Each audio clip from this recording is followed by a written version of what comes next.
તો મને લાગે છે કે હા, એટલે પૂજ્ય શરદ બાવાના પ્રશ્નમાં જે ટેકનિકલ સમાધાન તો મળ્યું, અને ત્યાં આપે જે સમજાવ્યું કે ભાઈ સ્વરૂપ કરતાં ભાવનો પ્રશ્ન છે મુખ્ય, એ હેતુથી આપે એ નિર્ણયથી સમાધાન આપ્યું. પ્રશ્નનો જે બીજો અગત્યનો સાંપ્રતના સંદર્ભમાં જેને કારણે આપણે આજે ચિંતન શિબિર યોજી રહ્યા છે, અને એ જેનો મુખ્ય હેતુ છે એ થોડો મને લાગે છે કે અનુત્તર રહી ગયો છે. જે પરેશભાઈએ પણ થોડો ઇલોબરેટ કર્યો હતો કે ભાઈ જે પ્રપત્તિ માર્ગીય અધિકારી છે, હવે એને જ્યારે મહાપ્રભુજીની આજ્ઞા છે કે પૂજા પ્રવાહમાં તત્પર રહેવું, અને વિઠ્ઠલનાથજી જગન્નાથજી જ્યારે એની નજીકમાં બિરાજતા નથી, અને બીજું જેમ શરદબાવશ્રીએ આજ્ઞા કરી કે ભાઈ જે સાત્વત સંહિતા પ્રમાણે તંત્રોક્ત પદ્ધતિને આપે જે પ્રમાણે કહ્યું કે જ્યાં પુરુષોત્તમની સેવા પૂજા થઈ રહી છે ત્યાં તમે તત્પર રહી શકો છો. પણ તો આમાં બે ભયસ્થાન રહી છે કે જો આપણે એક સંપ્રદાય તોર પર જેમ પરેશભાઈએ કીધું કે એ પ્રપત્તિ માર્ગીય અધિકારીનો વિચાર નથી કર્યો, અને એને માટેના કોઈ માર્ગદર્શન આપણે તૈયાર નથી કરી શક્યા, મહાપ્રભુજીના વચનોથી અવિરુદ્ધ થયા, તો આનો કઈ રીતે આપણે નિર્ણય અથવા તો નિષ્કર્ષ લાવી શકીએ? મારો પ્રશ્ન એ છે કે દાખલા તરીકે ભાઈ હું પ્રપત્તિ માર્ગીય અધિકારી છું, અથવા મારે માટે ભક્તિ સેવા આ શક્ય નથી, પણ હું મહાપ્રભુજીને ઉદ્દિષ્ટ પ્રપત્તિ માર્ગે ચાલવા માંગુ છું, તો મારે પૂજા પ્રવાહમાં કઈ રીતે તત્પર રહેવું? મુંબઈ જેવા ગામમાં રહેતો હોઉં કે રાજકોટ જેવી ફાસ્ટ લાઈફમાં રહેતા હોઈએ તો આધુનિક સંદર્ભમાં તો પાછો પ્રશ્ન એ આવે કે મર્યાદા માર્ગીય મંદિર છે, પુરુષોત્તમ જ બિરાજે છે, અને પુરુષોત્તમની જ સેવા થઈ રહી છે સાત્વ તંત્રોક્ત રીતે, એ કઈ રીતે નિર્ણય કરવો હોય, એનું શું માર્ગદર્શન?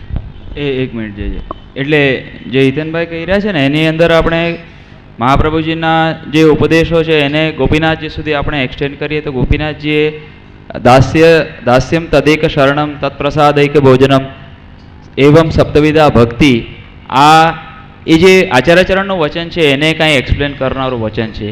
આ બાબતમાં કોઈ કારણસર સાધન દીપિકાની એક્સેપ્ટ યોગેશ બાવાશ્રી કોઈએ વ્યાખ્યા કરી નથી.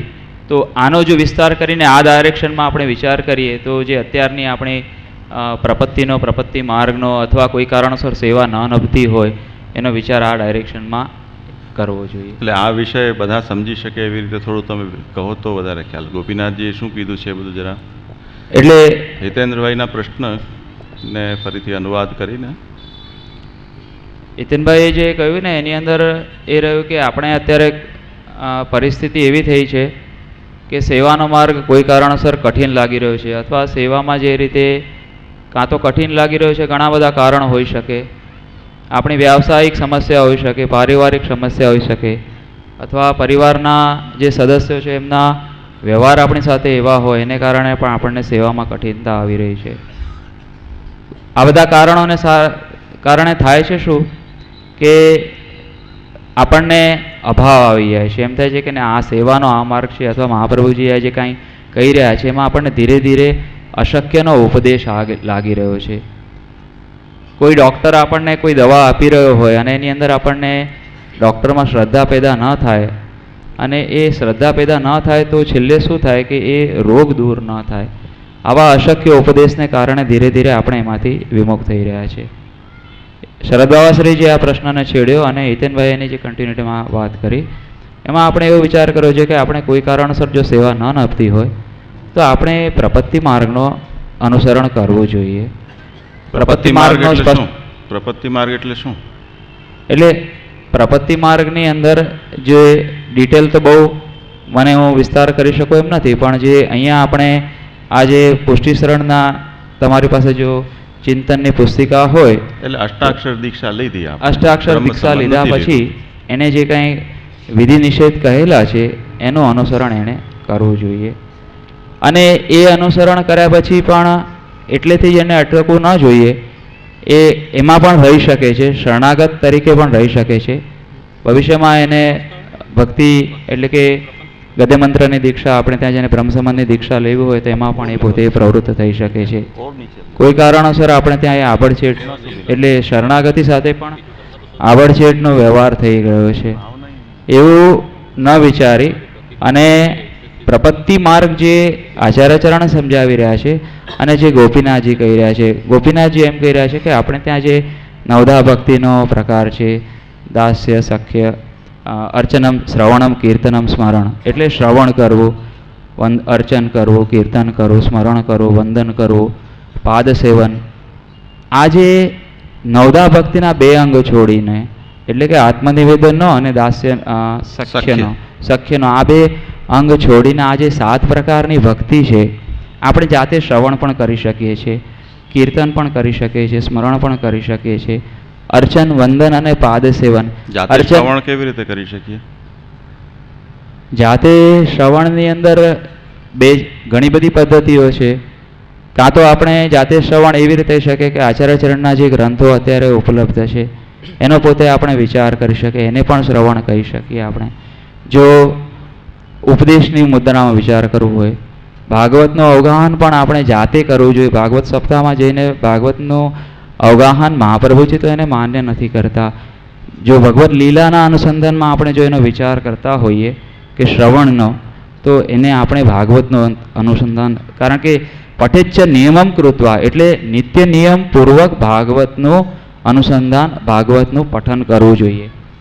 એની વ્યાખ્યા કરતાં પુરુષોત્તમ જેમ આપણે આ પ્રશ્ન કર્યો એટલે હું કહી રહ્યો છું કે જો શ્રવણ છે એ શ્રવણને ખાલી જાતે કરવામાં, પુરુષોત્તમજી ત્યાં યમનાષ્ટક આદિ પાઠ પણ લઈ રહ્યા છે. એટલે કોઈ કારણસર જો ભાગવતનું પઠન આપણે ન કરી શકતા હોય તો ઘરમાં બેસીને ષોડશ ગ્રંથ પણ એ ભાગવતનો જો મેસેજ છે, સેન્ટ્રલ મેસેજ છે, એ જ આપણને ષોડશ ગ્રંથમાં પણ ઉપલબ્ધ છે.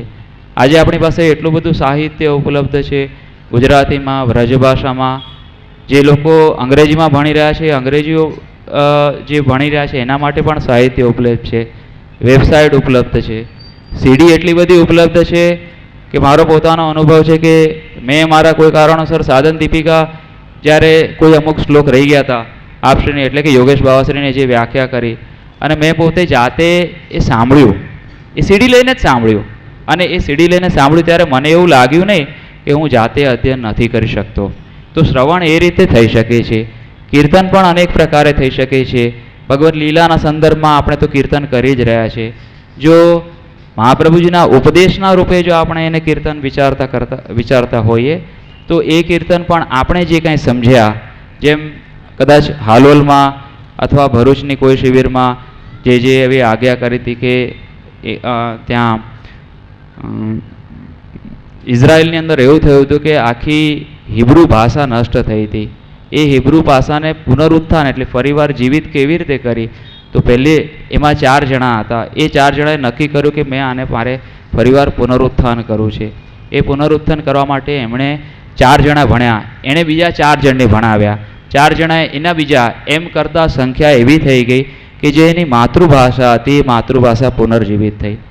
એવી રીતે આપણે જે કોઈ અહીંયા કોઈ કારણોસર જે લુપ્ત થઈ ગયું છે, મહાપ્રભુજીની વાણીનું અધ્યયન લુપ્ત થઈ ગયું છે, તો આપણે જે કાંઈ એનો સમજ્યા હોય, શ્રવણ કરીને જે કાંઈ સમજ્યા હોય, એ આપણે ભલે ને પહેલા ધોરણમાં હોઈએ, આપણે પહેલા ધોરણમાં હોઈએ તો આપણે બાળ મંદિરવાળાને ભણાવીએ. આપણે લાગતું હોય કે આપણે 5મા ધોરણમાં છીએ તો આપણે 4થા ધોરણવાળાને ભણાવવું જોઈએ. એ કીર્તનની પ્રોસેસ પણ આપણે સ્વીકારી શકીએ છીએ. સ્મરણ આપણે જાતે કરી શકીએ છીએ કે જે આચાર્યચરણના ઉપદેશો છે, સ્મરણ એ રીતે વિચારવા જોઈએ કે આચાર્યચરણના ઉપદેશનો તાત્પર્ય શું છે, શું અત્યારની જે માર્ગની પરિસ્થિતિ છે એમાં આચાર્યચરણનો તાત્પર્ય છે કે એનાથી કંઈ વિશેષ આચાર્યચરણ કહેવા માંગી રહ્યા છે, શું ગ્રહ સેવાનો પ્રકાર છે, શું પ્રભુને સન્મુખ થવાનો જે કંઈ આપણને પુષ્ટિ, પ્રભુની સન્મુખ થવાનો, આપણી અંદર ભીતર ભક્તિનો ભાવ ખીલવાનો જે આચાર્યચરણનો અભિગમ છે, એ રીતે આપણે કીર્તન અને શ્રવણ કર્યું છે અથવા કે કોઈ બીજી રીતે કરી રહ્યા છે એ પ્રકારે આપણે સ્મરણ પણ કરી શકીએ. અર્ચન, વંદન અને પાદ સેવન એ આપણા ક્રિયાના લેવલ પર આપણી કોઈ અભિવ્યક્તિ છે. એ ક્રિયાના લેવલમાં અન્ય ગ્રંથોમાં પણ વર્ણિત છે. કોઈને ત્યાં જઈને પણ આપણે સેવા કરી શકીએ છીએ. એવું શક્ય ન હોય તો ઘરમાં આપણે બિરાજતા પ્રભુની સેવા પણ કરી શકીએ છીએ. અને જે અત્યારે ચર્ચા ચાલી રહી છે એ સંદર્ભમાં આપણે મર્યાદા માર્ગના મંદિરમાં પણ જઈને સેવા કરી શકીએ છીએ. એ શ્રી ગોપીનાથજીએ માન્ય રાખ્યું છે.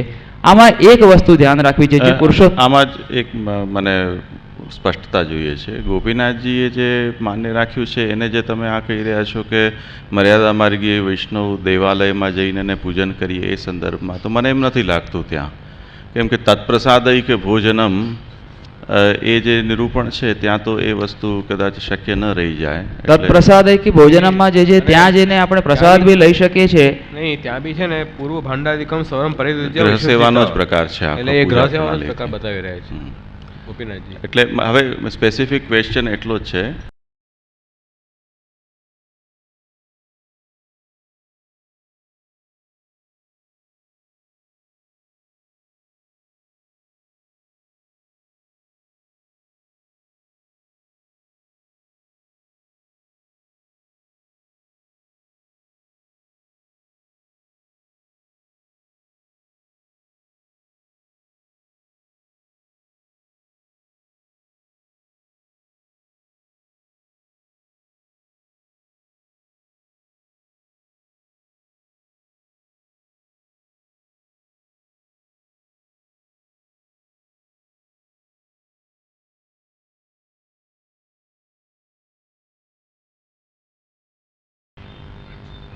જે શરણ માર્ગીને પ્રાપ્ત નથી એને એ ભાવની પ્રૌઢી પ્રાપ્ત ન થઈ હોય તો ભગવત સેવા બ્રહ્મ સંબંધ વિના પણ એ કરી શકે છે. એવા કોઈક આશયથી દાસ્ય પર્યંત ભક્તિનો અધિકાર શરણ મંત્રમાં માત્ર પ્રાપ્ત થવાથી પણ થઈ શકે છે. એટલે શરણ માર્ગી પણ સેવા કે પૂજા પ્રકારથી સર્વથા વિમુખ ન રહી જાય બ્રહ્મ સંબંધની પાત્રતા ન હોવાને કારણે, એવા કોઈ આશયથી શ્રી ગોપીનાથજીએ આ વાત પ્રસ્તુત કરી હોય એવું મને લાગે છે. હવે જ્યારે શ્રી મહાપ્રભુજી અહીંયા જેમને તીર્થાટન અને યત્ર પૂજા પ્રવાહ સ્યાત તત તિષ્ઠેત કે યાવત જીવ કહી રહ્યા છે, તો એ પ્રકાર તો એવી જાતનો છે કે જેના માટે ન તો ગ્રહ સેવા શક્ય છે, જેના માટે ન ભગવદીયના સંગની કોઈ અવસર છે કે ન એને હવે કોઈ શરણના સાધનો પણ પોતે પોતાના સ્તરે કરી શકે એવું છે. તો એના માટે અંતિમ ઉપાયના રૂપમાં યત્ર પૂજા પ્રવાહ સ્યાત કહી રહ્યા છે. તો એ સ્તરે આપણે શરણને કયા સ્તરે અત્યારે વિચારી રહ્યા છીએ એ ગણતરીથી આપણે લઈશું કે જે પોતાના ઘરમાં રહી રહ્યો છે, એટલે વ્યાવૃત્ત ગ્રહસ્થ ભક્તિ માર્ગનો અધિકારી નથી એવો જે વ્યક્તિ પુષ્ટિ માર્ગમાં શરણ માર્ગના સ્તર ઉપર રહીને જીવવા ઈચ્છે છે, ગામમાં, ઘરમાં, પરિવારમાં, વ્યવસાયમાં જોડાયેલો સંસારમાં, એ વ્યક્તિ કેવી રીતે આ વસ્તુને પોતાના જીવનમાં ઉતારી શકે, આટલો સ્પેસિફિક એરિયા આપણી પાસે હવે રહે છે. એક મિનિટ, બીજો આમાં એક સંદર્ભ એ પણ છે, કારણ કે શરણાગતિની જે વચમાં બી ચર્ચા થઈ, એ શરણાગતિનો કોર્સ ઓફ એક્શન જે સાધના છે એ જેટલી આપણે સમજીએ છીએ એટલી સરળ નથી. કારણ કે છેલ્લા 3 દિવસથી આપ શ્રી જે રીતે સમજાવી રહ્યા છો કે જ્યારે કોઈપણ માર્ગ અથવા કોઈપણ કર્તવ્યને આપણે સ્વધર્મ તરીકે સ્વીકારીએ છીએ અને એ પછી જ્યારે એને ધર્મના 10 લક્ષણમ સહિત એ ધર્મને આપણે સુલક્ષણ બનાવીએ છીએ, એ પછી આપણી મનોવૃત્તિઓ રૂપી ધર્મપત્ની જ્યારે એ ધર્મને વરે છે ત્યારે ધર્મ મૂર્તિમાન થાય છે. અને ત્યારે પછી જે શરણાગતિને તમને સંસ્કાર રૂપે જે પ્રાપ્ત થઈ ગુરુ પાસેથી અથવા તો આચાર્ય પાસેથી, એ શરણાગતિને તમે ધર્મરૂપતાનું સ્વરૂપ આપો અને પછી એ ધર્મરૂપતાના સ્વરૂપ પછી તમારો ધર્મ સાકૃત થશે. આટલી જો લાંબી પ્રક્રિયા હોય તો ખરેખર માણસ બેફલ થઈ જાય કે ભાઈ આ તો એક તો આગળ બી મારે આ પ્રશ્ન ઉઠાવવો હતો કે ભાઈ સર્વધર્માન પરિત્યજ્ય કીધું, ધર્મની તો બહુ લાંબી પ્રક્રિયા આપે બતાવી, એટલું જ નહીં પાછી ધર્મની પત્નીઓ એને વરે તો આખી course of action is very lengthy. પાછો આપે એનું નિરાકરણ કર્યું વેદાંદેશિકથી કે ભાઈ જે શાસ્ત્ર આજ્ઞા અનુસાર તો ધર્મો તમારે કરવાના જ છે. તો આ રીતે જ્યારે શરણાગતિને ફોલો કરવાની હોય તો ખાલી માનસિક ભાવનાથી કે ભાઈ ખાલી કાયિક કૃતિથી તમારી શરણાગતિને સિદ્ધ અવસ્થા પ્રાપ્ત નહીં થાય, સર્વાત્માના પ્રાપ્ત નહીં થાય. અને પાછો એ બી ભય રહે કે જો પછી એવો માર્ગ ન હોય સર્વાત્માના મને જો કોઈ ફલરૂપા શરણાગતિનો ભાવ થાય અથવા તો સર્વાત્મા ભાવથી હું શરણાગત ન થઈ શકતું હોય તો પછી એ માર્ગ માટે પ્રવૃત્ત કઈ રીતે થવું. તો આ બધા બી એના સંદર્ભોમાં મેં આ ખાસ પ્રશ્ન પૂછ્યો છે કે જો પ્રપત્તિ માર્ગે જે આપણો વિષય વાક્ય છે તો આજના સંદર્ભમાં સાંપ્રતમાં જે મુખ્ય હેતુ છે આ જાતની ચિંતન શિબિરનો કે ભાઈ ખરેખર આ ડિફિકલ્ટી છે, જ્યારે જગન્નાથજી નજીકમાં નથી એ જમાનો આખો અલગ હતો. આપે ગઈકાલે બતાવ્યું કે ભાઈ દેશકાલમાં પરિવર્તન આવવાનું છે, જીવનમાં પરિવર્તન આવવાનું છે. તો જ્યારે આપણે આવા ધર્મ સંકટો વચ્ચે જીવી રહ્યા છે અને જ્યારે તમે કોઈ ધર્મને ધર્મ તરીકે સ્વીકારો છો ત્યારે એના બાય ડિફોલ્ટ અધર્મના 5 પાસાઓ આવતા છે. ત્યારે આ ધર્મને મારે કઈ રીતે નભાવો, એને પ્રોગ્રેસિવ દિશામાં કઈ રીતે લઈ જવો, જેથી કરીને ફલાત્માના અથવા તો જે બી કંઈ મારા અધિકાર અને ભગવત કૃપાને અનુસાર સિદ્ધ થઈ શકે. તો એ આખા સંદર્ભમાં મને લાગે છે કે આ તો બધી બુલેટ મારા તરફ છોડવામાં આવી છે.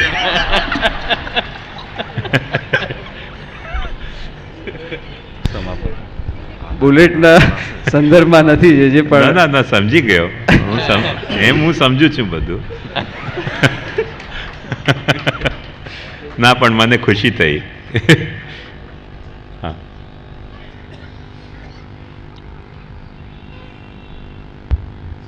સીધી ભાષામાં આપણે જો પૂછીએ આ પ્રશ્નને તો જે આપણી બે દીક્ષાઓ અરે છે, ભાઈ સાહેબ, એ તો ખુલાસા કરો. હિતેનભાઈ તરફથી ગોલી છોડી રહ્યો છે કે નહીં, મારા પક્ષમાં જિજ્ઞાસા ઢાલ વ્યક્ત- બની રહ્યો છે? બધા વ્યક્તિ જિજ્ઞાસા વ્યક્ત કરી અચ્છા, રહ્યો અચ્છા, છું વાંધો નહીં તો. કે શરણમાર્ગની જે આપણી ચર્ચા છે એમાં આપણી જે બે દીક્ષાઓ છે એમાંથી માત્ર એક શરણની દીક્ષા લઈને જે વ્યક્તિ પ્રવૃત્ત થવા માંગતો હોય, નામની દીક્ષા લઈને, અષ્ટાક્ષરની દીક્ષા લઈને એણે કઈ રીતે જીવવું એ આપણો મુખ્ય મુદ્દો. એના માટે જે કંઈ આપણી ચર્ચા છે મને એ જિજ્ઞાસા થઈ છે, જેના માટે શરદભાવે આ પ્રશ્ન છેડ્યો. તો એનો મને મૂળ હેતુ આ લાગી રહ્યો છે કે એણે આ જે અપસિદ્ધાંતોનું જે કંઈ ચક્ર છે એ ચક્રવ્યૂહમાં ન ફસાઈને કઈ રીતે એકલી શરણાગતિની દીક્ષા, જે કોઈ સમર્પિત જીવન જીવી નથી શકતો, બ્રહ્મ સંબંધ લઈને સમર્પણ કરીને સમર્પિત જીવન જીવી નથી શકતો, તેવો પુષ્ટિ માર્ગીય જો શરણ દીક્ષા પ્રાપ્ત કરેલો વૈષ્ણવ હોય તો એણે કઈ રીતે